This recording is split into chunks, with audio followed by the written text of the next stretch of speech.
Então, pessoal, vamos prosseguir nesse trecho aqui do livro, que é o chamamento que Jesus realizou a Levi, que depois passou a se chamar Mateus, a Pedro, André, João e Tiago Maior. Tiago Maior, irmão de João.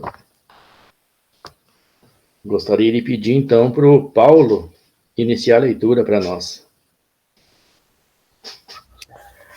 Quando Jesus se deparou com os futuros membros do seu colégio apostolar, ele não viu apenas um simples publicano ou humildes pescadores. Sua visão é bem mais transcendental. Representa o encontro do pastor com as suas ovelhas, do mestre com os seus discípulos, do orientador com seus seguidores fiéis.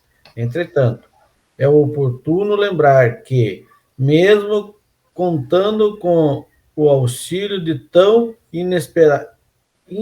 inestimáveis colaboradores, o mestre não se furtou de exemplificar a sua missão, mesmo que às suas custas de inimagináveis sacrifícios. Então, vamos analisar esse parágrafo, Paulo, que você leu. Wilson, o que deu para entender aqui dessa parte? O que seria essa visão transcendental de Jesus? Porque nós vimos antes, e nós comentamos nos encontros anteriores, como é que Jesus escolheu os apóstolos. E como é que os apóstolos aceitaram o seu convite? Imaginemos nós, hoje em dia, alguém chegar e nos convidar para segui-lo, para propagar a sua filosofia de vida, essa pessoa dizendo-se o enviado de Deus. E então são duas questões aí. Mas aqui nessa visão que ele fala, uma visão transcendental. Porque Jesus, com a sua visão transcendental, de um espírito, de uma envergadura que a gente não pode nem imaginar, nem aquilatar, um espírito perfeito mesmo antes da formação da Terra, tanto que ele presidiu a formação da Terra, com toda a sua programação de vida aqui. Então ele conhecia o íntimo de cada um. Ele disse que ele é o bom pastor e conhece suas ovelhas todas, uma a uma. Então ele conhece o íntimo de cada um de nós, como conhecia daquelas pessoas. Então, com essa visão que ele tinha e tem, ele já sabia de antemão aqueles que tinham potencial para trabalhar com ele na divulgação do Evangelho, até a chegar ao ponto de sacrificar a própria vida. E então ele, com essa visão, ele procurou os mais apropriados, e certamente eles já tinham programado isso antes de reencarnar. Tanto que quando ouviram o convite, eles não tinham exatamente consciência de onde vinha aquele chamado, mas eles lembravam lá no íntimo de que tinham programado esse trabalho e prontamente aceitaram então o convite de Jesus. No texto diz que largavam tudo e seguiram Jesus. E a maioria eram pescadores, com exceção do Levi aqui, né?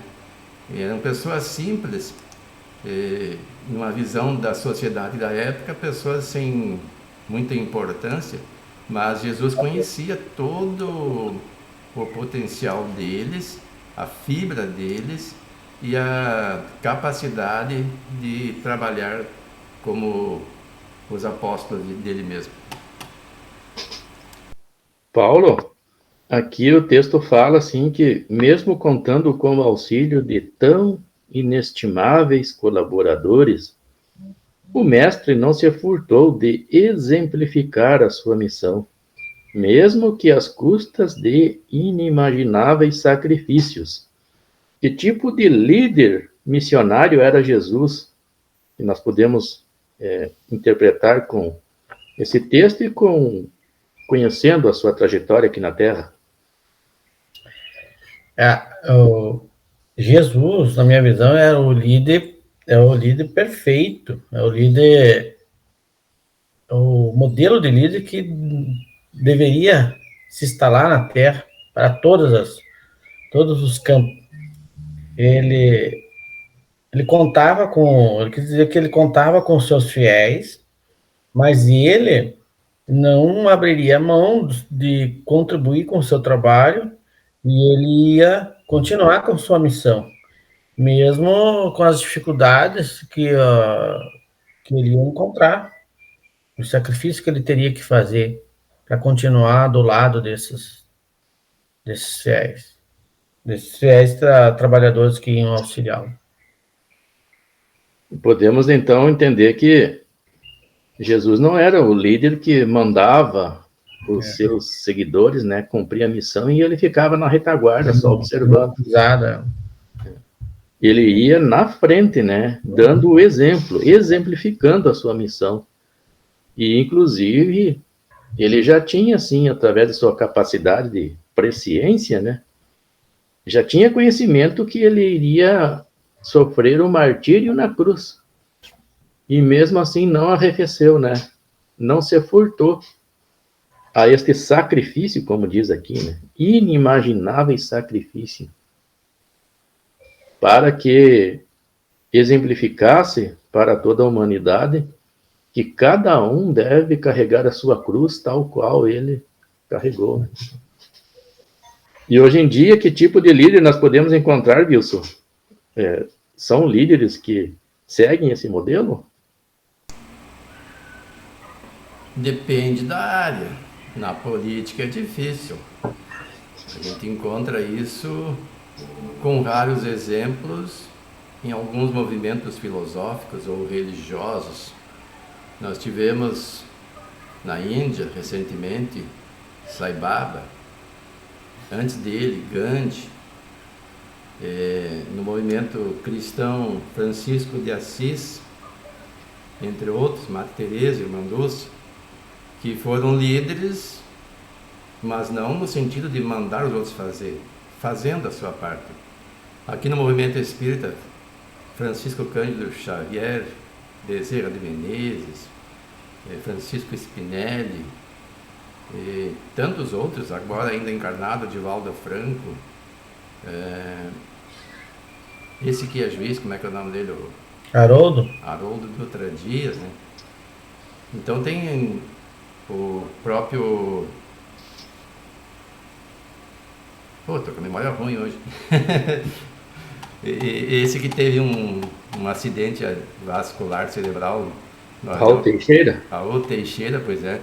Mesmo com o acidente vascular cerebral dele, ele não parou de trabalhar. E agora, aos pouquinhos, está voltando, inclusive, a falar. Mas, anteriormente, já exercitou escrever com a mão esquerda para psicografar com a mão esquerda. Então, são exemplos de pessoas que não apenas falam para os outros fazer, eles fazem. Eles abrem mão até de confortos que as pessoas sempre desejamos, né? Como eu sempre digo, quando a gente olha um líder desse, a gente diz, eu gostaria de fazer o trabalho dele, mas será que a gente gostaria de se sacrificar como eles? Agora, o maior dos mestres, Jesus, quem é que se submeteria ao sacrifício de Jesus, morrer numa cruz sob impropérios da multidão, acusado injustamente entre ladrões, e ainda perdoar os seus algozes? Então é difícil. A gente não está preparado ainda, Wilson, para carregar essa cruz, né? Esse sacrifício que essa liderança vai proporcionar. A gente não está preparado, a gente vai sucumbir logo no início. O próprio Pedro, num primeiro momento, ele negou Jesus por 3 vezes. Até Jesus previu isso. E antes que o galo cantasse, ele o negaria 3 vezes. E aconteceu. Imagina, o líder estava preso. E eles imaginavam as consequências da prisão e do julgamento arbitrário que o líder sofreria. E que isso também aconteceria com eles. Então eles negaram. Pedro negou, todos correram. E quando Jesus foi crucificado, só João se fez presente, junto com as Marias, né? A mãe, a Madalena, e outra Maria, que eu não sei qual que é. Então, a gente se achar inferior por não ter essa fibra, isso é normal no mundo de provas e expiações. Só que o exemplo é Jesus. Ele falou que tudo que ele fez nós podemos fazer, disse que nós podemos fazer mais ainda. Então nós temos que começar a acreditar em nossas potencialidades. E certamente haverá muitos desafios em que a pessoa vai titubear, assim como Pedro. Mas é preciso se levantar quando tomar consciência e empreender esforços para enfrentar as dificuldades. Pedro fez isso. Se arrependeu de sua ação, até chorou quando se deu por conta do que fizera e mudou. Depois entregou a própria vida pela causa. Então, esses exemplos que a gente deve seguir. E Pedro seguiu o exemplo de Jesus, como os demais apóstolos, à exceção de João, que João é evangelista, né? O único que morreu naturalmente. Até você citou ali o Gandhi, né? Tem um filme que relata que o Gandhi, quando a Índia se libertou da Inglaterra, eles começaram a comemorar, festejar, e ele ficou quieto, né? Não foi festejar junto. Daí perguntaram por quê, se ele não estava feliz. Daí ele disse assim, é que a Índia, ela acabou se dividindo, né? A metade da Índia ficou pertencendo ao Paquistão, se formou o país do Paquistão, que tinha uma corrente religiosa que era o islamismo. E daí eles dividiram os territórios e ficou o Islã administrando o Paquistão e os hindus administrando a Índia. E o Gandhi, ele ficou muito triste com isso, né? Que não aprovou aquela ideia, mas se submeteu. Porém, ele era um líder, assim, que ele não era somente um líder de administração política, né? Ele também, ou muito mais, um líder espiritual. E dava mais importância para isso do que a questão política daquela nação. Segue na leitura, Paulo, faz favor. Nesse sentido, contudo, o Cristo forneceu preciosa resposta aos seus tutelados do mundo. Longe de pleitear quaisquer prerrogativas, não enviou substituto ao Calvário ou animais para sacrifícios nos templos, e sim abraçou ele mesmo a cruz pesada, imolando-se em favor das criaturas e dando a entender que todos os discípulos serão compelidos ao testemunho próprio, no altar da própria vida. Nesse trecho aqui, nos relata que os próprios discípulos de Jesus, né, tiveram que carregar a sua cruz depois, né, da crucificação de Jesus. Tu lembra, Wilson, de como é que esses discípulos concluíram a sua missão na Terra? Exatamente como cada um concluiu, eu não lembro. Eu sei que todos pereceram através de sentenças que o Império Romano aplicou a eles, provocando a morte deles. Mas aqui, quando ele fala, o texto diz assim, ó, dando a entender que todos os discípulos serão compelidos ao testemunho próprio, no altar da própria vida. Não está falando só dos apóstolos, está falando dos discípulos em geral. Aqueles que seguem Jesus e trabalham pela sua causa, que estão na seara do Mestre. E a seara do Mestre é ampla. Ela não é só uma pessoa que vai pregar o Evangelho em praça pública ou fazer palestras num centro espírita, ou escrever livros. Não é isso. O Evangelho de Jesus é um roteiro de vida. E a gente se torna discípulo dele. Nós vamos ver no próximo estudo, que é o centurião de Cafarnaum, se não me engano. como é que a gente deve viver o Evangelho de Jesus nas pequenas coisas, dando uma palavra de consolo a quem está desesperado, animando as pessoas e, acima de tudo, dando exemplo de vida. Um pequeno auxílio a um vizinho sem esperar retorno, o perdão das ofensas.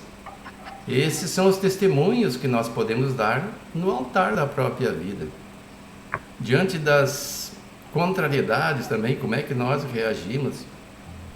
Se nós nos revoltamos, queremos vingança. Eu vejo muitas pessoas que às vezes, por uma causa qualquer, se exasperam e proferem impropérios, verbais ou escritos, hoje muito utilizado nas mídias sociais, ofendendo o semelhante. Não é o exemplo que Jesus dá. Jesus perdoou e deu exemplo de dar a outra face, não no sentido de deixar bater na outra face, mas a face da paz. Diante da face da violência, oferecer a face da paz. Assim como fez Gandhi, que nós acabamos de falar. Gandhi conseguiu libertar toda uma nação de forma pacífica, a resistência sem violência. E por incrível que pareça, conseguiu, porque os ingleses cansaram de matar, de bater, e a opinião pública internacional também pressionou e acabaram libertando a Índia do jugo deles. E depois aconteceu essa história que o César comentou aí, da divisão interna, mas aí já é uma outra questão. Não é responsabilidade do Gandhi, é responsabilidade das pessoas. Então faltou naquela nação a união. Houve uma divisão entre as pessoas, por opiniões religiosas, por ideias divergentes, tanto que depois até mataram o próprio Gandhi, né? O próprio libertador foi morto. E então nós somos chamados, assim como os discípulos, hoje não precisa dar a vida pela causa, mas dar o testemunho de como é que nós estamos.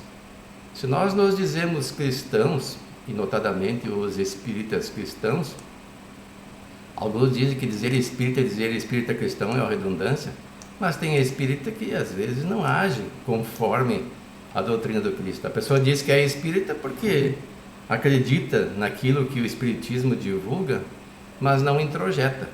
Então, para nós sermos verdadeiramente espíritas cristãos, nós temos que seguir o que dita o Evangelho de Jesus, não no sentido de obrigação, mas de nos iluminarmos.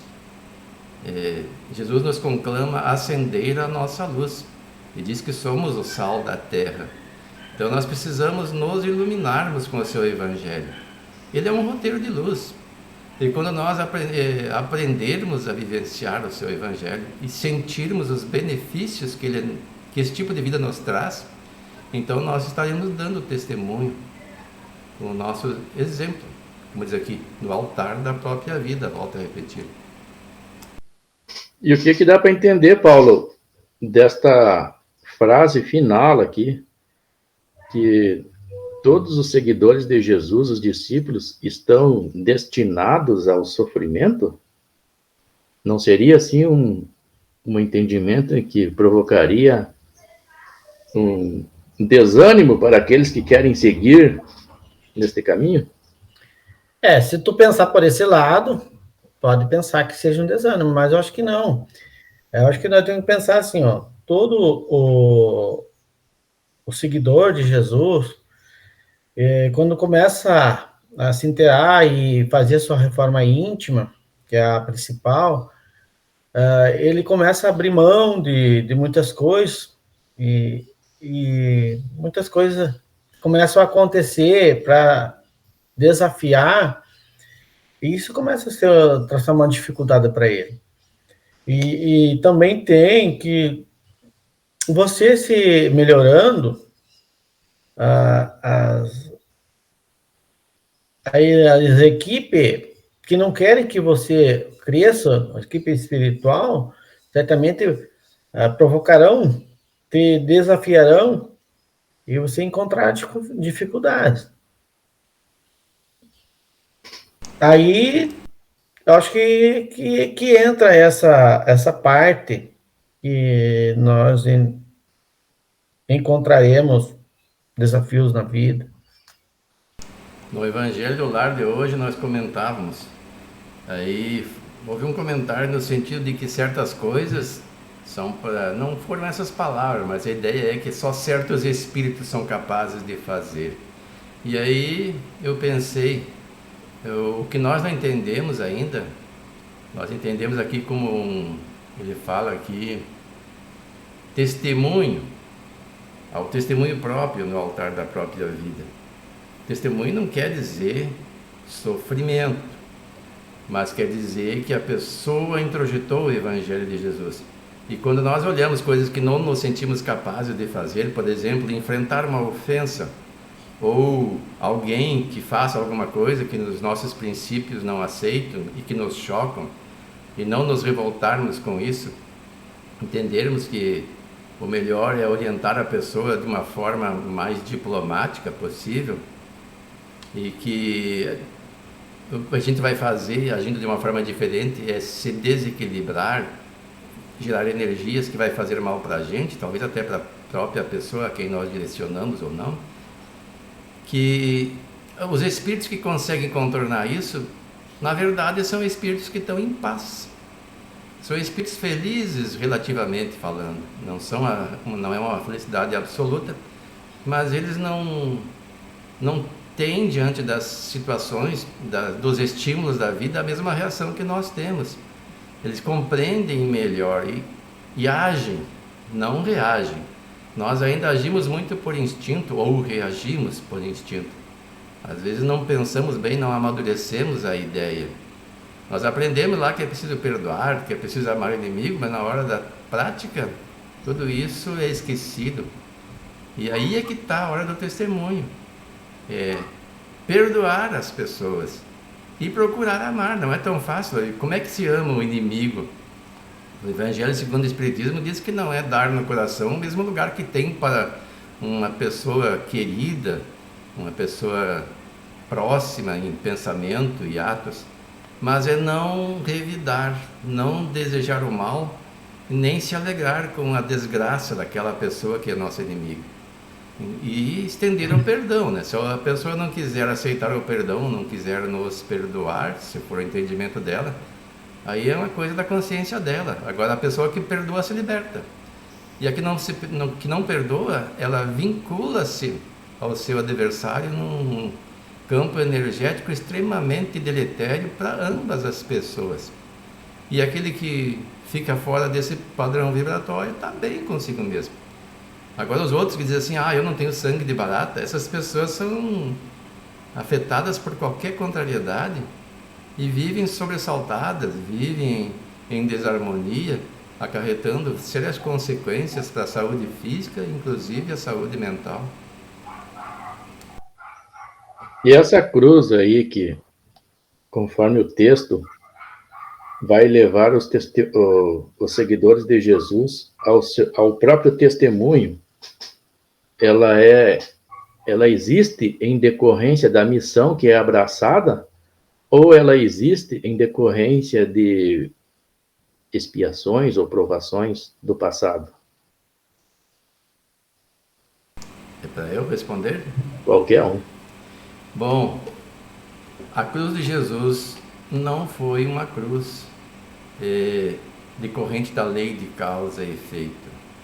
É uma cruz material, mas a própria vida, simbolicamente, foi uma cruz pesada, porque ele recebeu muita gratidão, ele só estendeu amor, ajudou as pessoas, orientou, trouxe uma filosofia correta de conduta e que ajudou a mudar a humanidade para melhor, mas naquele momento não foi entendido.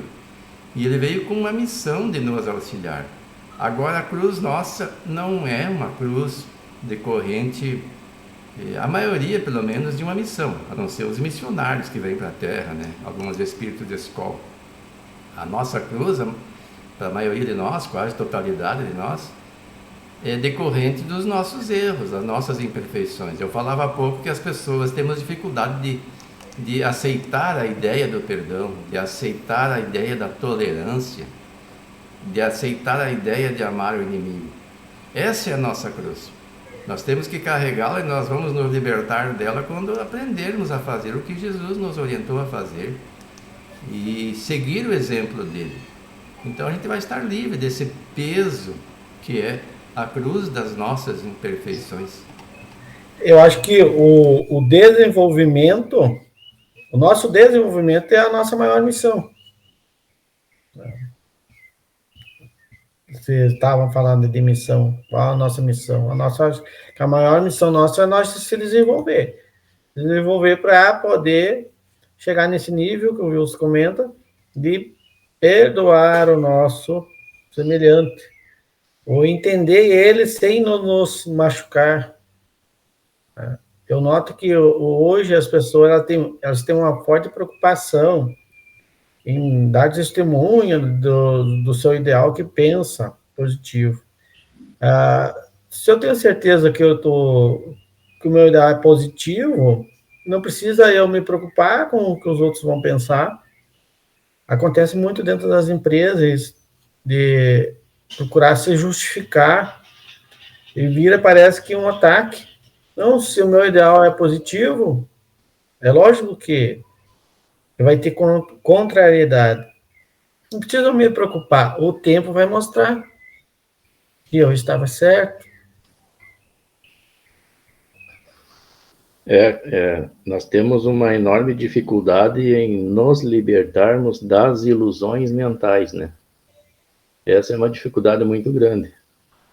E daí ocorrem esses embates aí na sociedade. E o testemunho que todos nós iremos dar é este mesmo. Vocês abordaram bem essa questão. É as nossas próprias imperfeições, né, que nós vamos exemplificar para uma sociedade como nós vamos enfrentá-las, né? Não com revolta, não com desânimo, nem com depressão, nem com esse tipo de sentimento. E sim, que nós teremos que carregar nossa cruz, nós teremos. E essa cruz, ela é nossa mesmo, né? Oriunda de nossas falhas do passado. E algo assim necessário, muitas vezes, para o burilamento da alma, para que o espírito evolua. Então, ela não é em decorrência da missão abraçada. Esse aí é o ponto que mais a gente tem que enfatizar, né? Que senão as pessoas vão ficar com medo de seguir Jesus e ter que abraçar alguma missão, alguma tarefa, ter que se enganjar nos trabalhos, né, que incorre, né, neste grande movimento cristão na Terra. As pessoas vão ficar com medo, porque se eu me envolver neste movimento, vai acarretar sofrimento. E, na verdade, não é isso, né? Não é isso, não é esse o objetivo, né? Ninguém quer o sofrimento para si, né? Então vamos adiante. Lê mais um trechinho aí, Paulo. A expressão segue-me, dita por Jesus a Mateus, ou a outra voz farei pescadores de homens, direcionada a Pedro, André, João e Tiago, maior. São, antes de tudo, uma amorável convocação ao trabalho do bem, cumprindo assim o que fora combinado com eles anteriormente nos planos do Espírito. Significa dizer também que quem aceitasse o seu jugo estaria salvo. A profundidade dessa proposta redentora de Jesus não foi, entretanto, totalmente aprendida por muitos dos seus discípulos, considerando as dissidências que ocorreram. E o que nós podemos entender desse trecho, Wilson? Essa questão do jugo de cada um, né? Aceitação, como é que a doutrina espírita nos ensina a respeito dessa aceitação? Na verdade, aqui significa dizer que quem aceitasse o seu jugo estaria salvo. O jugo de quem? O jugo de Jesus.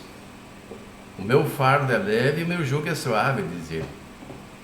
O que é o jugo de Jesus? O jugo de Jesus é a sua filosofia, o seu evangelho. O que é o evangelho? É a boa nova, é um roteiro de luz. Mas como eu comentava antes, todos nós temos dificuldades de aceitar, porque nós estamos acostumados com o tipo de vida que levamos e com os prazeres carnais que Ele nos dá, da comodidade que nos encontramos. Às vezes, por exemplo, para que eu vou entrar num grupo de estudo se eu posso ficar bebendo com os amigos, jogando, assistindo um futebol, ou um filme, ou fazendo qualquer outra coisa material? Para que eu vou me direcionar a uma religião, a uma igreja, um templo qualquer, a um centro espírita, para meditar, para orar, se eu posso satisfazer as necessidades que eu entendo mais prementes, físicas? Por que eu vou perdoar se eu entendo que a pessoa não merece o meu perdão, mas sim a minha vingança? São coisas que nós nos acostumamos como aceitáveis e até nos comprazemos nelas. E aí vem Jesus dizendo que o ideal para nós não é isto. É viver uma vida diferente, uma vida plena de amor, integração no meio em que nos encontramos, sem nos contaminarmos com o meio. Esse é o jugo dele. Não é um jugo no sentido de subjugar. É um caminho de orientação. Por isso que o seu jugo é suave. Suave quando a pessoa começa a sofrer, a sentir os benefícios dessa mudança de conduta, em que ela aprende, mesmo diante das dificuldades, a agir e não reagir, como eu falei antes, a raciocinar um pouco antes, ter um pouco mais de paz, fé no futuro, fé em si próprio, fé em Jesus e, acima de tudo, fé em Deus, porque nós somos filhos de Deus. Muitas vezes nós não nos damos conta do potencial que nós temos. Deus não nos criou para sofrimento. O sofrimento é decorrente da nossa ignorância no sentido de não saber como as coisas funcionam. E daí, por não saber, agirmos de forma errada. E aí, para nos auxiliar, Deus manda os reveladores. Mandou Moisés no começo, lá do povo hebreu, né? Orientando o povo que já aceitava um Deus único a bem se conduzir. Quando mais avançado veio Jesus, trazendo toda uma orientação que nos encaminha para o bem viver. E esse é o jugo dele, o jugo que veio a aprimorar as leis que Moisés deixou para nós, que são os 10 mandamentos, né? Entendendo-o melhor, acrescentando aquele item que resume toda a lei e os profetas, dizia ele: amar a Deus sobre todas as coisas e ao próximo como a si mesmo. E quando nós entendermos isso, nós estaremos sob o jugo de Jesus, o jugo da sua lei. E estaremos salvos de quê? Salvo do inferno? Se for um inferno simbólico, sim, porque inferno material nem local não existe. Existe o inferno das perturbações psíquicas geradas pelo nosso comportamento equivocado. O nosso ânimo alterado, o ódio no coração, a revolta, os miasmas decorrentes desse tipo de comportamento que afetam a nós mesmos, a nossa família, a sociedade. Isso é viver no inferno. Aqui na Terra tem ambientes, a gente olha vídeos gravados em certos lugares que são verdadeiros umbrais, terríveis. Não sei como é que as pessoas conseguem pegar um ambiente equilibrado e deturpar. Parece que querem viver num lugar bem deturpado de todos os sentidos, fisicamente e moralmente. São pessoas que estão longe desse jugo que é o Evangelho de Jesus. Então aqui diz assim, significa dizer também que quem aceitasse o seu jugo estaria salvo da ignorância.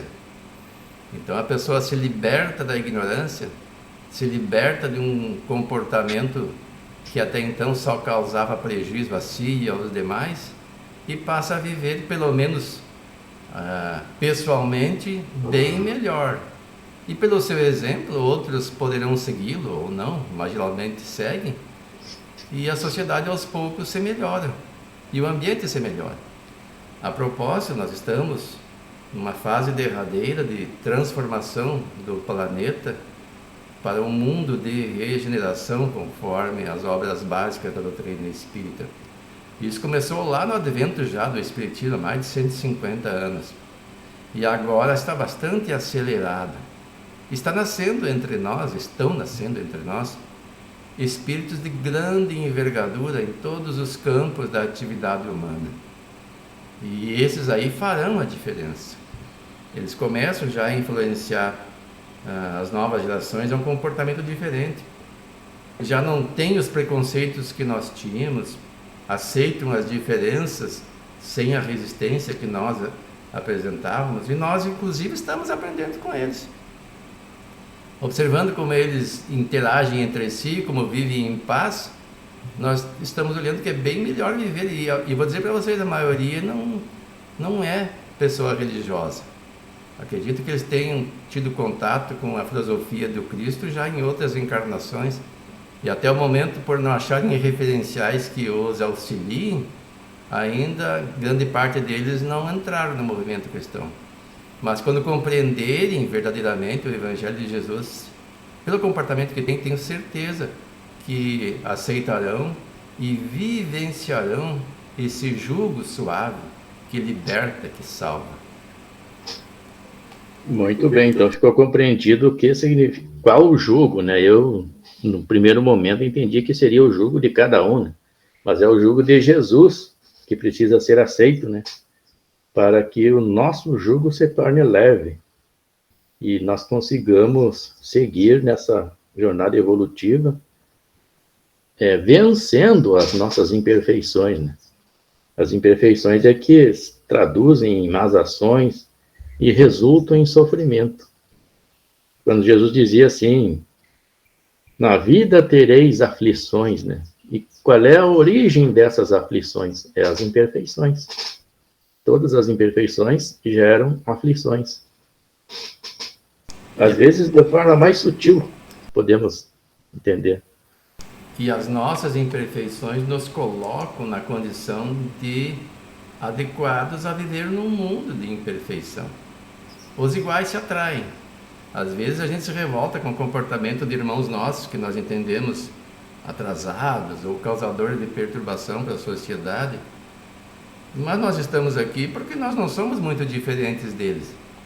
Nós ainda não aprendemos a perdoar, não avançamos o suficiente para vivermos num ambiente em melhores condições, com pessoas mais equilibradas. Nós seríamos causa de perturbação no mundo mais avançado. Então nós precisamos nos aperfeiçoar. Aqui diz assim o texto, a profundidade dessa proposta do Evangelho de Jesus, né? A profundidade dessa proposta redentora de Jesus não foi, entretanto, totalmente aprendida por muitos de seus discípulos, considerando as dissidências que ocorrem. Que são dissidências essas? Muitas pessoas se encantam com o Evangelho de Jesus, que fala em libertação, fala em salvação, e acham que basta aceitar Jesus verbalmente ou formalmente, através de atos exteriores, e que estarão salvos, fazendo algumas orações decoradas ou lidas, e não vivenciam de fato o seu Evangelho. E quando se deparam com a dificuldade, eles desistem, se afastam do movimento cristão ou do movimento espírita, que também é cristão. Acima de tudo é o cristianismo puro, é redivivo, né?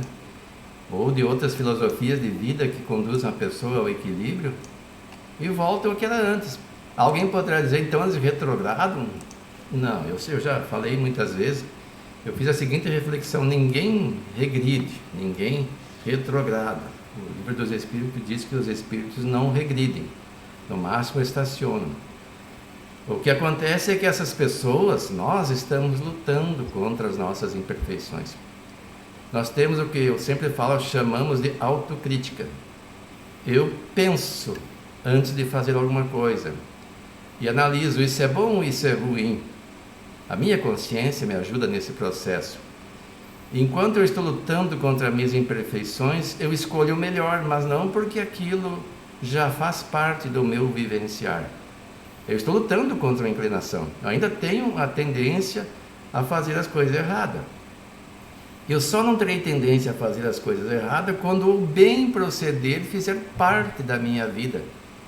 Eu não conseguirei mais fazer as coisas erradas. Então eu estarei vivenciando o Evangelho de Jesus e não mais serei um desses dissidentes que diante das dificuldades correm. Eu não entenderei as dificuldades como coisas insuperáveis, mas como questões transitórias inerentes ao meu estado evolutivo, ao planeta em que eu estou. E se eu não quiser passar mais por isso, eu tenho que passar de ano como um aluno. Eu não quero mais estudar a matéria do 3º ano. Eu quero estudar o 4º. Então eu tenho que passar na prova. Senão eu vou repetir o ano. E assim é a nossa vida.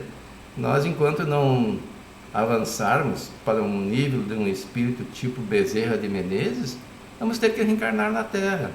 E vamos lutar para que ela melhore. E ainda vamos lutar para ter o direito de permanecer aqui. Porque os espíritos encarnados na Terra estão melhorando. Não todos, mas uma quantidade suficiente para que o mundo melhore. E aqueles que não acompanharem essa mudança, por se tornarem instrumento de perturbação, não vão poder mais reencarnar aqui.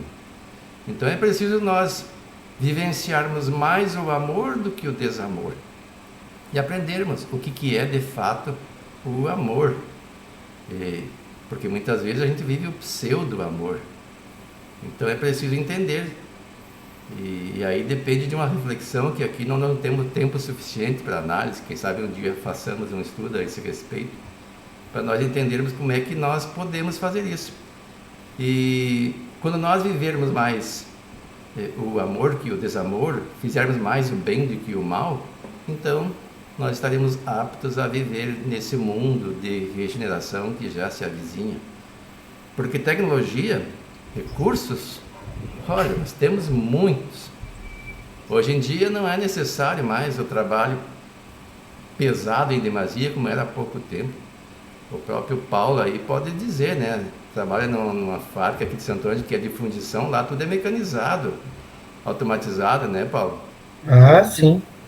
Embora ninguém mais ergue peso, Justo. Tem máquinas para tudo, você só aperta botão. E o mais, tu fica totalmente protegido, as máquinas são todas blindadas. Tu só fica pro lado de fora, controlando medidas. Pois é, agora voltemos no tempo, aí uns 30, 40 anos. Como é que era? Nem volta. Eu tô com 25 anos lá, vou voltar 25 anos atrás. Pois é, né? Há pouco tempo nós tínhamos grande dificuldade, era tudo com padiola. Eu mesmo, faz o quê? Eu não me recordo quanto tempo faz, mas foi meados da década de 70, que eu já falei aqui numa outra vez. Nós trabalhamos, eu e o César, trabalhamos lá em Passo Fundo, ajudando, fazendo um bico, na verdade. A gente não tinha um emprego formal, na construção da chapa da prefeitura de Passo Fundo, que até hoje está lá. E para levar o concreto na chapa em cima, ele era feito embaixo, na betoneira. Enchia um carrinho de mão e nós subíamos uma rampa empurrando. Imagine, eu devia ter ali uns 16, 17 anos. Nós trabalhávamos um dia, no outro dia não conseguia trabalhar, tinha que descansar de tão esgotado que ficava. Hoje em dia a gente olha essas obras, aqui perto de casa tem várias obras, encosta um caminhão com uma mangueira comprida, tipo um guindaste, ele consegue levar o concreto até nos andares superiores dos prédios em construção aqui da cidade.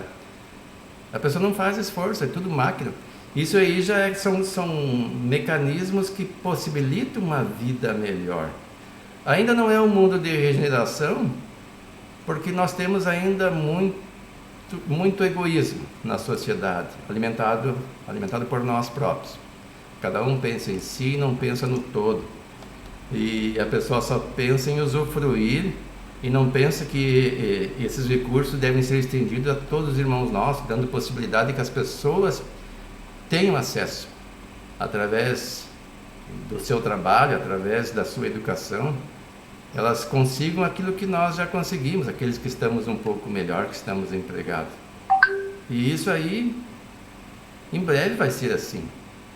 E quem, como eu volto a repetir, mantiver esse egoísmo exacerbado, não se preocupando com os demais, muita gente acha que basta não fazer o mal.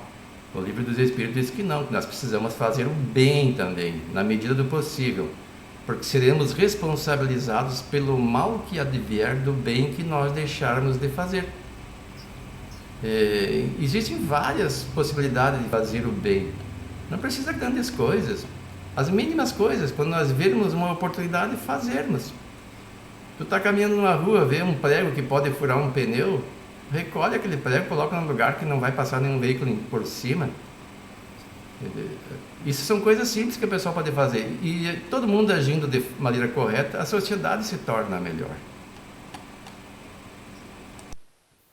Muito bem, então. Então vamos... Eu vou seguir na leitura agora. Ler mais um trecho aqui. Jesus apresentou-se perante a humanidade como mestre e salvador. Eu sou o vosso mestre, dizia ele aos que o rodeavam para escutar sua palavra, sempre inspirada e convincente. Nós somos, pois, seus discípulos. Ele é nosso mestre. Mestre é aquele que educa. Educar é apelar para os poderes do Espírito. Mediante esses poderes é que o discípulo analisa, perquire, discerne, assimila e aprende. O mestre desperta as faculdades que jazem dormentes e ignoradas no âmago do eu, ainda inculto. O mestre não fornece instrução, mostra como é ela obtida. Ao discípulo, cumpre empregar o processo mediante o qual adquirirá instrução, para que a comunhão entre o mestre e o discípulo seja um fato. É absolutamente indispensável o concurso, a cooperação de ambos. Então, como é complicado, né, essa maneira que Jesus usou para educar a humanidade, ele usa para educar a humanidade. Muitas vezes é incompreensível para os mestres da nossa atualidade. Muitos não conseguem fazer com que o próprio discípulo busque dentro de si, né, as virtudes que precisa ser desenvolvida. O que se vê hoje em dia é muito aquela educação chamada educação bancária, é o mestre depositando conhecimento na cabeça das pessoas, né? E Jesus não usava esse método, ele não depositava conhecimento. Ele fazia com que a pessoa buscasse dentro de si este desenvolvimento, este conhecimento, né? Tal qual o João Batista, né, ele, através do ritual do batismo, ele exortava as pessoas a ir para dentro delas para buscar na centelha divina a autoiluminação. Então, o desenvolvimento. É assim que ocorre. Então, Jesus sensibilizava os seus educandos e, de forma deliberada, eles mesmos buscavam se desenvolver. Claro, com a indicação, com o exemplo e com esse toque especial que Jesus trazia para eles. Hoje, viu, César, hoje quem faz um trabalho mais parecido com esse é as escolas. As escolas trabalham nessa linha mais aproximada de Jesus, que é de fazer a criança despertar, fazer a criança se desenvolver, mostrar o que tem, as capacidades que ela possui. Mas nós saindo da escola, indo para a sociedade, existe assim muito como é que eu vou colocar? Ela quer ter um fim lucrativo, daí ela passa a nos vender a ideia e fazer com que a gente acredite naquela ideia. A gente aprenda por aquilo que ele pretende lucrar em cima. Daí entra essa parte. Porque nós não aprendemos só nas casas religiosas, nós aprendemos na sociedade também. O convívio na sociedade é muito importante para o nosso aprendizado. Toda a função que a gente desenvolve, eu acredito que toda a função que a gente desenvolve no nosso trabalho não é simplesmente um ganha-pão. E está ali uma ferramenta para a gente se desenvolver como pessoa. Exato, as atividades autômatas, né? Ela desenvolve o espírito, propicia o desenvolvimento do espírito. E a sociedade ainda está baseada no egoísmo, né? Daí ela procura, assim, passar para os componentes desta sociedade a disputa, né? A concorrência, o lucro exorbitante, né? Então, porque o ser humano é egoísta, né? Então ele deixa aflorar esse sentimento. E os recursos, ao invés de trazer um benefício para a coletividade, acaba beneficiando poucos, muito poucos, né? Pouquíssimos, dá para se dizer. Isso por quê? Porque dentro desses poucos está muito forte esse egoísmo, né? E eles não conseguem fazer com que os recursos beneficiem o maior número de pessoas. Deu para entender, Wilson, essa parte? Sim, eu estava pensando, inclusive nas provas de concurso, elas não visam o que a pessoa sabe de fato.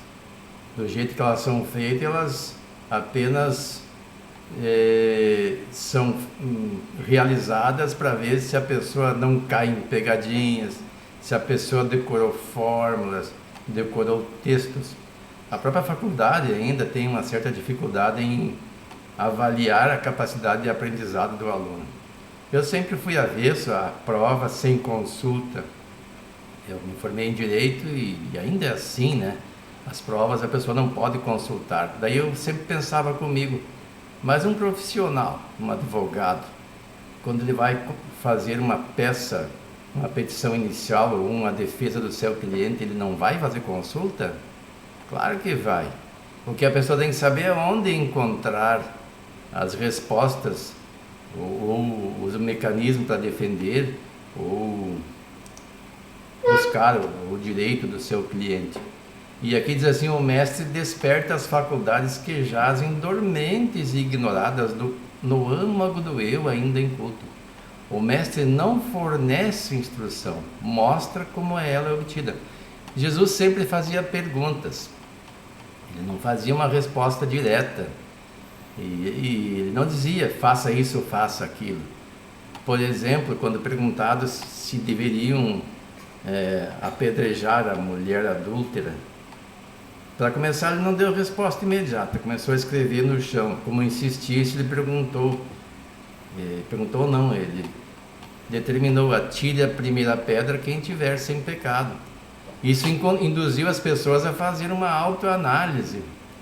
Serei eu a tirar a primeira pedra? Eu posso dizer que estou sem pecado? Ele ativou a consciência daquelas pessoas, porque nós somos ligeiros em acusar o próximo e não nos damos conta que nós nos espelhamos neles. Quando nós nos revoltamos com a ação de alguém, é porque nós gostaríamos que a pessoa refletisse o melhor de nós, e ela está refletindo o pior de nós, aquilo que nós ainda não vencemos. Como eu disse antes, quase todos nós estamos lutando contra as nossas inclinações inferiores. Nós, assim como bom espírita, né, nós lutamos para sermos cada dia melhores e não cedermos às inclinações inferiores. Não quer dizer que nós já somos espíritos puros. E aí, quando a gente vê alguém fazendo as coisas erradas, a gente se revolta quando ainda está nessa fase. Então nós temos que entender que não é esse o caminho.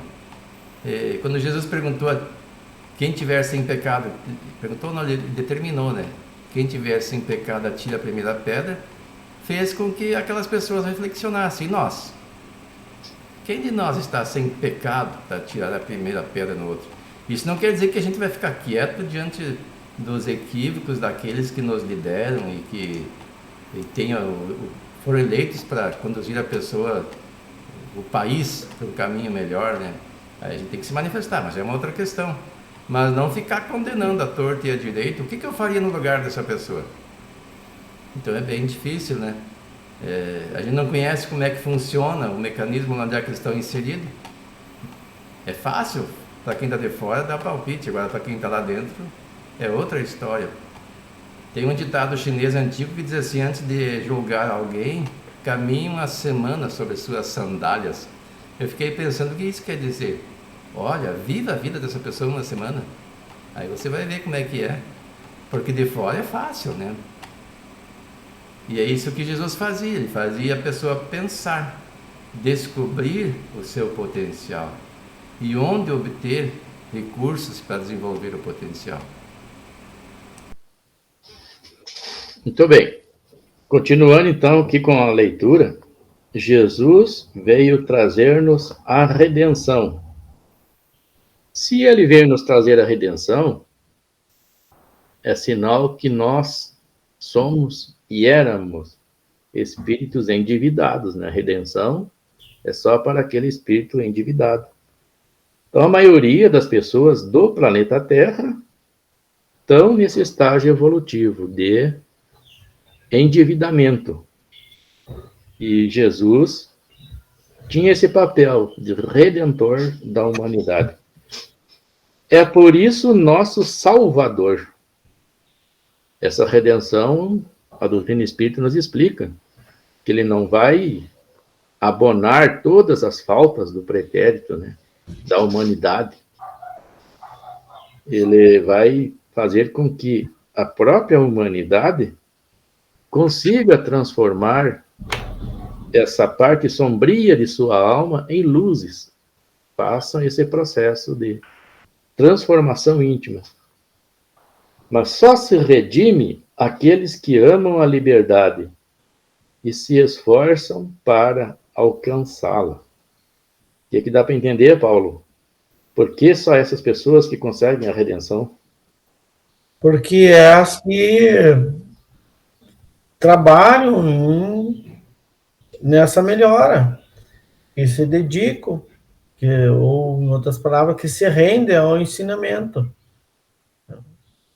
E elas precisam se libertar do quê?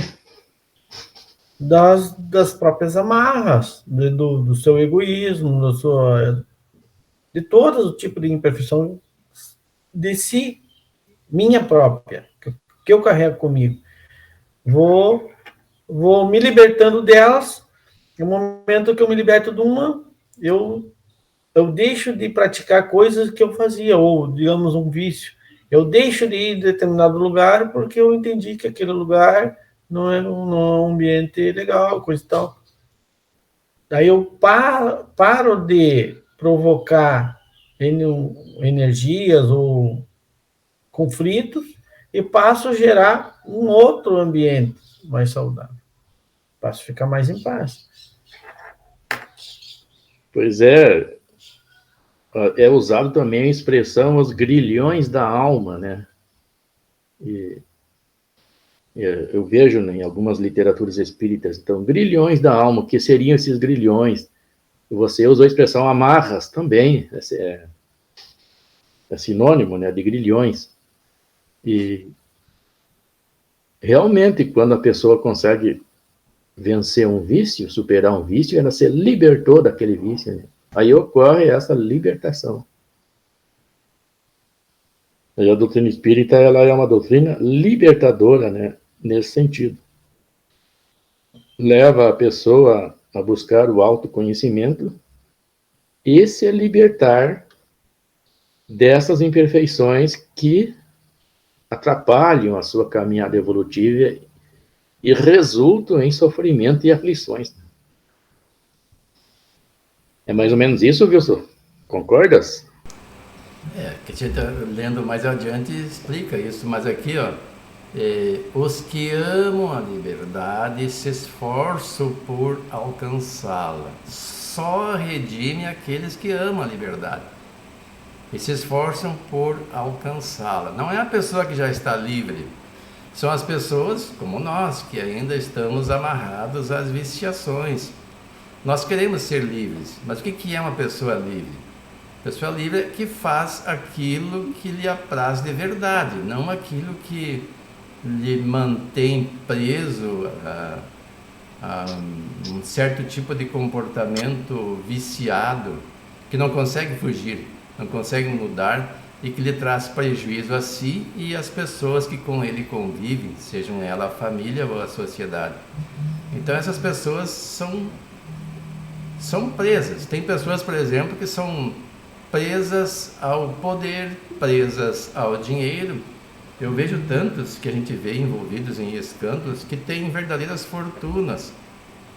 Poderiam viver uma vida tranquila, cheia de conforto o resto da vida e não gastariam tudo que têm, mas estão sempre querendo mais e buscam esses recursos de maneira não moral, retirando da sociedade, de uma forma ou outra, os diversos mecanismos que encontram. Então são pessoas prisioneiras. E nós temos relatos, tem uma obra do Manuel Filomeno de Miranda, essa última do Divaldo, A Caminho do Mundo de Regeneração, que ele relata de pessoas que estavam numa região lá, chafurdando-se na lama, como se a lama fosse ouro para eles. Então na mente deles aquilo era um valor que na verdade não tinha, era um charco pestilento, e os espíritos retidos ali. Uma demência alimentada durante a última encarnação na exploração dos bens da terra em detrimento dos seus irmãos. E isso geralmente pessoas ligadas à política e à religião, e que eram inclusive sentenciados naquele lugar pelos inimigos do movimento cristão, e que viam nessas pessoas cristãs alguém que merecesse o castigo que eles se achavam no direito, e ainda se acham, aqueles que ainda assim procedem, de colocar em prática. E esses perseguem todas as pessoas do movimento cristão, e eles estão contabilizando os nossos equívocos para que quando nós desencarnarmos, se nós assim procedermos, pelo próprio estado consciencial, abrirmos um campo para nos tornarmos vítimas deles, ou subjugados por eles. Então nós temos que manter uma conduta o mais de acordo com o Evangelho de Jesus possível, nos esforçando por alcançar essa liberdade que o texto nos diz, que amam a liberdade e se esforçam por alcançá-la. Então nós vamos nos esforçar de verdade, não é só da boca para fora, fazendo as reflexões que Santo Agostinho recomenda fazer todos os dias, para que cada dia a gente esteja um pouco melhor que no dia anterior. E assim, mesmo que andando aos poucos, pelo menos não retrogradarmos, não cedermos às inclinações inferiores. Claro que a maioria de nós, analisando assim a grosso modo, já fez um grande progresso. Nós não estamos, pelo menos até o meu conhecimento, inseridos no grupo desses que estão extremamente viciados no poder e no dinheiro, que fazem qualquer coisa em detrimento da sociedade para manter isso que já conquistaram ou que almejam conquistar. Então esses irmãos nossos são verdadeiras vítimas da própria ambição, do próprio egoísmo, são prisioneiros. Como disse o César, estão presos aos grilhões que essas práticas lhes impõem. Eles não conseguem se libertar. No fundo, a consciência deles diz que não está certo, mas eles encontram um mecanismo para justificar os seus atos. Então eles precisam conhecer o Evangelho de Jesus, experimentar um modo de viver diferente e se esforçar por se libertar. E de nossa parte, como nós já avançamos um pouco, sem falsa modéstia, né? Nós devemos nos esforçarmos por manter essas conquistas, porque elas ainda não são definitivas. Nós podemos cair nas tentações que essas armadilhas nos impõem, e O dia que nós não tivermos nenhuma inclinação inferior, então nós estaremos libertos. Isso não é de um dia para o outro. Demanda algumas encarnações, mas dando um passo de cada vez, sem negligência, sem deixar para amanhã o que podemos fazer hoje, a gente vai avançando e vai vencer essas etapas. Eu me lembrei do Chico Xavier, né? Ele, em desdobramento, ele via muitas vezes esses administradores públicos, né? Privados também, e alguns políticos que fizeram um mau uso da sua posição social, tiveram uma oportunidade muito boa, né, de fazer o bem, e fizeram o mal para a sociedade, né? Ele via eles em situações deploráveis no plano espiritual. E ele dizia assim, que era para nós orarmos por eles, né, porque era triste de ver a situação em que eles se encontravam. Então, e hoje em dia a gente também, né, quando se deparar com uma situação assim, devemos lamentar o caminho que esses irmãos estão seguindo, porque a própria consciência, né, cobra deles com muita intensidade. No livro Céu e Inferno, relata ali a posição que se encontrava um rei da Babilônia, né? Não sei, não tem o nome do rei ali, mas era da família do Nabucodonosor, aqueles reis poderosos. E ele estava numa situação deplorável, ele relata, sendo torturado a todo momento, né, por escravos que também estavam naquela situação. Então, o poder, ele é muito perigoso para quem não sabe usar, né? Ele, né, não sabe empregar ele para, como uma grande chance que ele tem, né, de auxiliar os irmãos de jornada evolutiva e o próprio planeta, né, o próprio globo.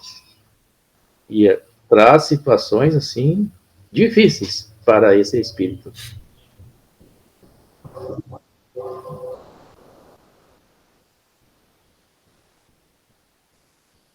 Para ver o som aqui. O texto diz lá no livro Céu e Inferno, né? Qual é, perguntavam-lhe, a vossa desgraça? Quem foste na terra? Nabofarzã, responde a sombra, rei da soberba Babilônia. Ao ouvir meu nome, tremiam todos os povos do Oriente.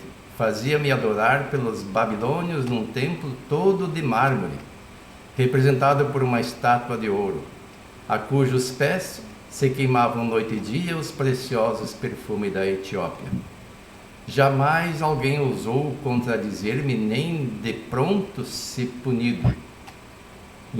Inventavam-se dia a dia prazeres novos para tornar minha vida mais e mais deliciosa. E aí ele prossegue, né? Eu quero ver como é que ele se encontrava. Aqui mais a gente diz, assim falando, o babilônio chorava, qual homem pusilânime. Eu vou compartilhar para vocês acompanharem aqui. Sim, é bem interessante esse depoimento aí. A letrinha é meio pequenininha, mas dá para acompanhar, né? Assim falando, o babilônio chorava, qual homem pusilânime, enervado pelas prosperidades, desabituado de suportar desigualmente uma desgraça. Havia junto dele alguns escravos mortos em homenagem honrosa aos seus funerais. Vamos fechar aqui. Mercúrio os entregara a Caronte com o seu rei, outorgando-lhe poder absoluto sobre esse rei, a quem tinham servido na terra. E aqui está em destaque, ó. Até vou destacar aqui. Essas sombras de escravos não temiam a sombra de Nabofarzã, que retinham encadeada, infligindo-lhe as mais cruéis afrontas. Por que não temiam? Dizia-lhe uma, não éramos nós homens iguais a ti? Insensato que eras, julgava-te um Deus, a ponto de esqueceres a tua origem comum a todos os homens. A outra, para insultá-lo, dizia, tinhas razão em não querer que por homem te houvessem, porque na verdade era um monstro humano. Ainda a outra, Então, onde estão agora os teus aduladores? Nada mais tens a dar, desgraçado. Nem mesmo o mal podes fazer mais. Eis-te reduzido a escravo dos teus escravos. A justiça dos deuses tarda, mas não falha. A estas frases duras, Naboforzan se rojava por terra, arrancando os cabelos em acesso de raiva e desespero. Mas Caronte instigava os escravos: arrastem-no pela corrente, levem-no contra a vontade. Aliás, levantem-no contra a vontade. Não possa ele consolar-se escondendo a sua vergonha. Preciso é que todas as sombras do estige e a testemunhem como justificativa aos deuses, que por tanto tempo toleraram o reinado terreno deste império. Mas deixa eu ver por que ele avistava isso. Ele avista logo, bem perto de si, o negro Tártaro, envolando escuro e espesso fumo, cujo cheiro melífico daria a morte se espalhasse pela morada dos vivos. Esse fumo envolvia um rio de fogo, um turbilhão de chamas, cujo ruído semelhante às torrentes mais caudalosas, quando se despenham de altos rochedos em profundos abismos, concorria para que nada se ouvisse nesses lugares tenebrosos. Telêmaco, secretamente animado por Minerva, entra sem medo nesse báratro. Viu primeiramente um grande número de homens que tinham vivido nas humildes condições, punidos por haverem procurado riquezas por meio de fraudes, traições e crueldade. Aí notou muitos ímpios hipócritas que, simulando amar a religião, dela se tinham servido como de um belo pretexto para satisfazerem ambições e zombarem dos crédulos. Os que haviam abusado até da própria virtude, o maior dom dos deuses, eram punidos com os mais acelerados de todos os homens. Os filhos que haviam degolado seus pais, as esposas que mancharam as mãos no sangue dos maridos, os traidores que venderam a pátria, violando todos os juramentos, sofriam, apesar de tudo, penas menores que aqueles hipócritas. E aí prossegue, né? Isso é interessante que a pessoa com mais tempo lesse, para ver o que passam esses espíritos que violam a própria consciência.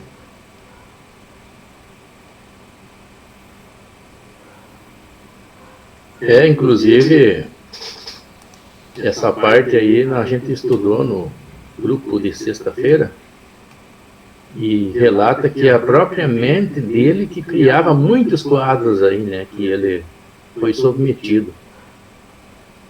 Quadros de horrores aí, né. E então, esse processo aí punitivo, ele ocorre do próprio indivíduo, do próprio espírito, né? Ele não vem. A mente culposa dele que vinha à tona para ele mesmo. A mente que criava esses quadros aí. Porque ele estava preso, né? Estava acorrentado nesses grilhões da alma aí.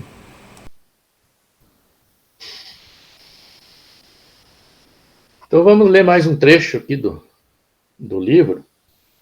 Os que se comprazem na servidão das paixões e dos vícios não têm em Jesus um Salvador. Continuarão vis escravos até que compreendam a situação ignominiosa em que se encontram e almejem conquistar a liberdade. A redenção, como a educação, é obra em que o interessado tem de agir, tem de lutar, desempenhando a sua parte própria, sem que não haverá para ele mestre nem salvador. O que deu para entender, Wilson, aqui? Esse movimento interior que a pessoa deve realizar no processo de libertação. O texto diz assim: os que se comprazem na escravidão das paixões e dos vícios não têm em Jesus um Salvador.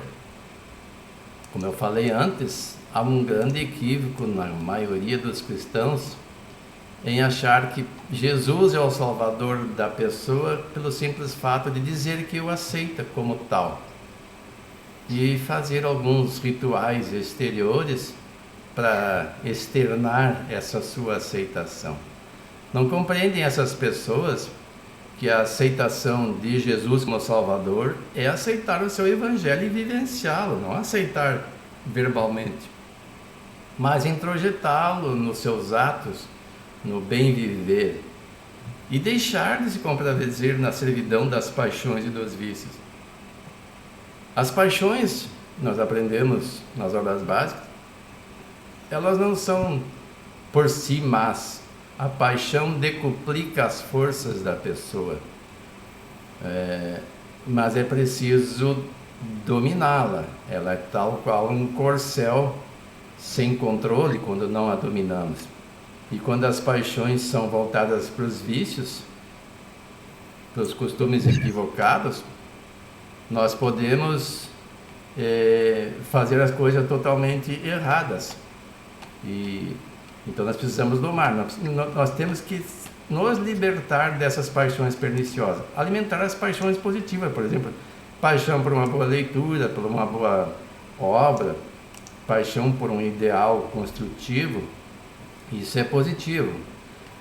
Agora, esses que se permitem se comprazer nas paixões inferiores, diz aqui, continuarão vis escravos, até que compreendam que a situação ignominiosa em que se encontram e almejem conquistar a liberdade.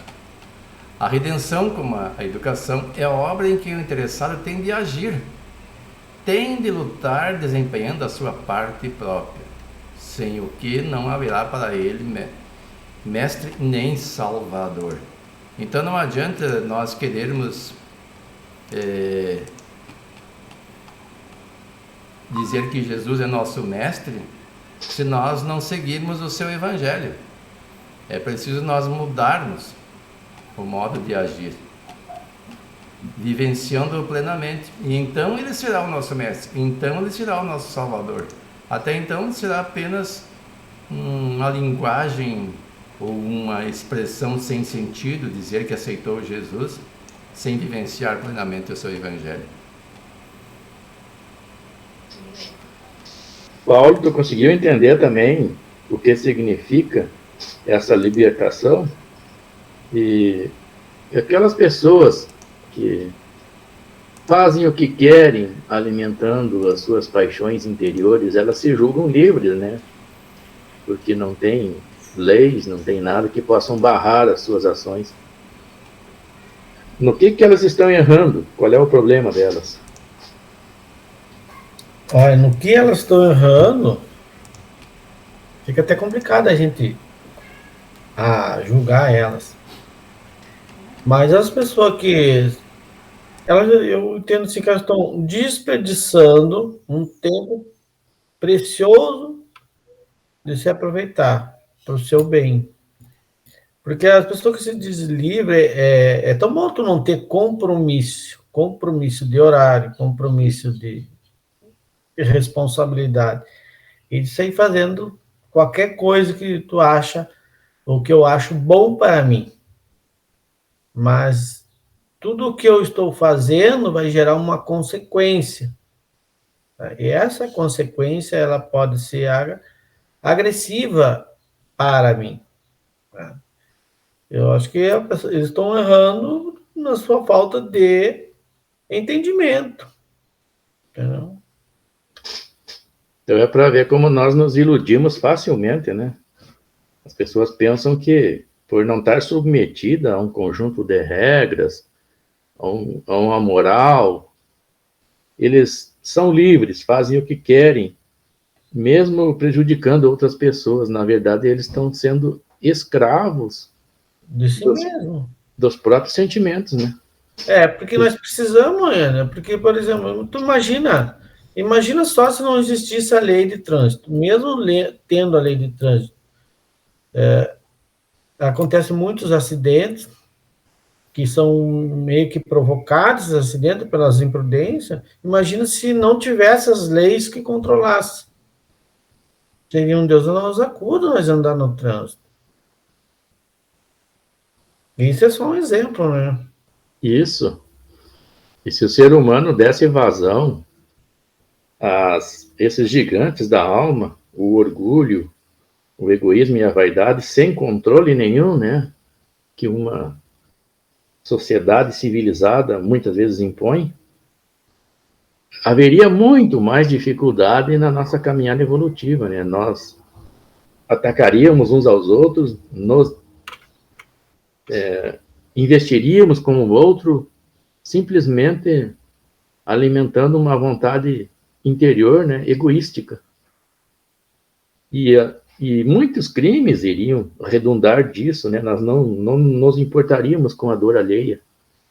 Então, esse convívio em sociedade, ele já é um processo que vai burilando o ser humano aos poucos, né?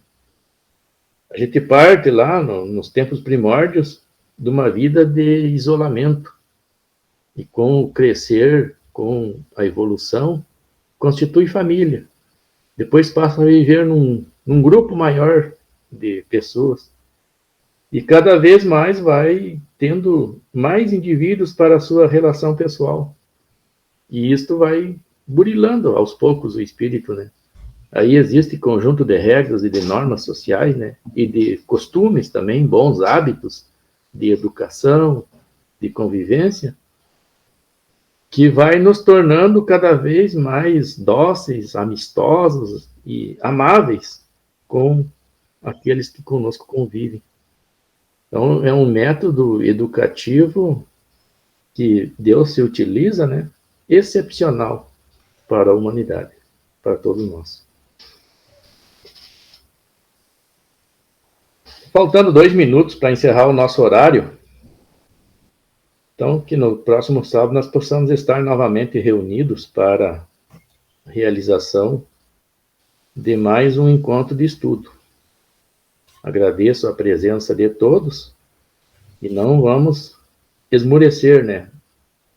Como dizia Jesus, se tiver 1 ou 2 falando em meu nome, eu estarei presente. Gostaria de convidar o Paulo para fazer a prece de encerramento de nossas atividades. Então, vamos levar o nosso pensamento a Deus, a Jesus, a nossos mentores espirituais que certamente estavam conosco, estão, as equipes espiritual que organizam para nós esses grupos de estudo, mesmo que no meio diferente hoje, mas que eles usam para aprender e auxiliar aqueles que precisam de ouvir também. Agradecemos, Senhor, por essas ferramentas que você nos dá,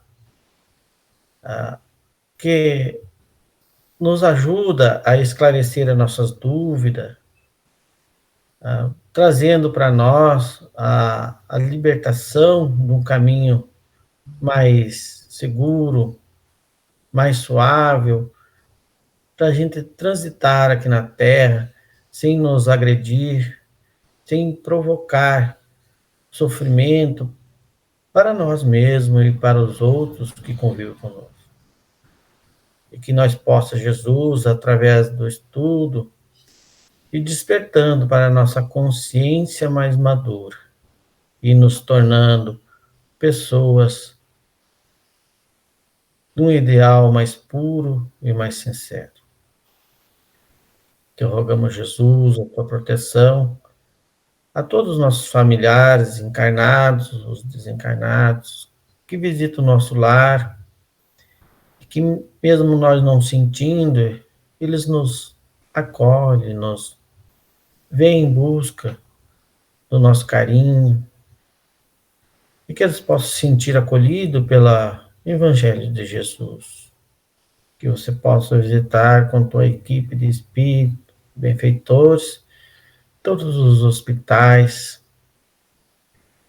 as clínicas de recuperação, levando uma energia de amor, de paz, de recuperação a todos. Com esse pensamento, Jesus, encerramos o nosso estudo do sábado. Que assim seja. É. Bom final de semana para todos aí. Até o próximo encontro. Até amanhã. Até amanhã, né, César? É isso aí. Até amanhã.